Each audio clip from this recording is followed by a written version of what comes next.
പാലക്കാട് എലപ്പുള്ളിയിലെ മദ്യനിർമ്മാണശാല പദ്ധതിയിൽ സർക്കാരിനെതിരെ അഴിമതി ആരോപണം കടുപ്പിക്കുകയാണ് പ്രതിപക്ഷം. വിഷയം തിരുവഞ്ചൂർ രാധാകൃഷ്ണൻ നിയമസഭയിൽ ഉന്നയിച്ചപ്പോൾ കർണാടക ഡിസ്റ്റിലറി ലോബിക്ക് വേണ്ടിയാണ് പ്രതിപക്ഷം പദ്ധതിയെ എതിർക്കുന്നതെന്നായിരുന്നു പി ചിത്രഞ്ജന്റെ തിരിച്ചടി. സഭയിൽ അടിയന്തര പ്രമേയം കൊണ്ടുവരാത്തത് അഴിമതി ആരോപണത്തിൽ നിന്ന് പ്രതിപക്ഷം പിൻവാങ്ങിയത് കൊണ്ടാണെന്ന് എക്സൈസ് മന്ത്രി എം രാജേഷ് പ്രതികരിച്ചു. ഗവർണറുടെ നയപ്രഖ്യാപന പ്രസംഗത്തിന് നന്ദി രേഖപ്പെടുത്തുന്ന പ്രമേയത്തിന്മേൽ നടന്ന ചർച്ചയിൽ ബ്രൂവറി വിവാദമായിരുന്നു പ്രധാന വിഷയം. പ്രതിപക്ഷത്തു നിന്നായിരുന്നു തുടക്കം. നേരത്തെ നേതാക്കൾ പുറത്തുന്നയിച്ച അഴിമതി ആരോപണം പ്രതിപക്ഷം സഭാതലത്തിലും ആവർത്തിച്ചു. 1979 നിങ്ങൾ അന്നത്തെ ഗവൺമെന്റ് ശ്രീ പിണറായി വിജയനും ആ ഗവൺമെന്റിലുണ്ട്. അന്ന് നിങ്ങൾ പറഞ്ഞത് എന്താണ്? കേരളത്തിൽ ഇനി ബ്രൂവറി അനുവദിക്കുന്ന പ്രശ്നമേയില്ല, അനുവദിക്കുന്നത്. എവിടെ പോയി നിങ്ങളുടെ നയം?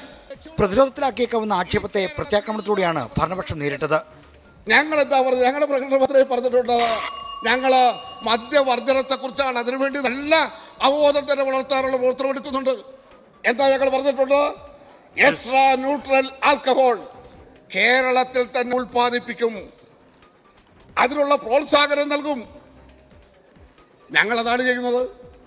വൻ വിവാദമാക്കാൻ ശ്രമിക്കുന്ന വിഷയം അടിയന്തര പ്രമേയമായി കൊണ്ടുവരാതെ നന്ദി പ്രമേയ ചർച്ചയിൽ ഉന്നയിച്ചിൽ പിടിച്ചാണ് എക്സൈസ് വകുപ്പിന്റെ പ്രതിരോധം.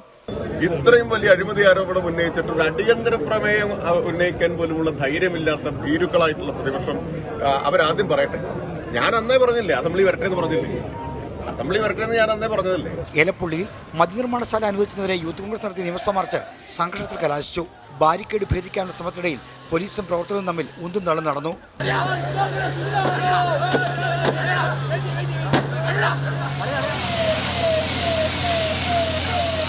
24 തിരുവനന്തപുരം.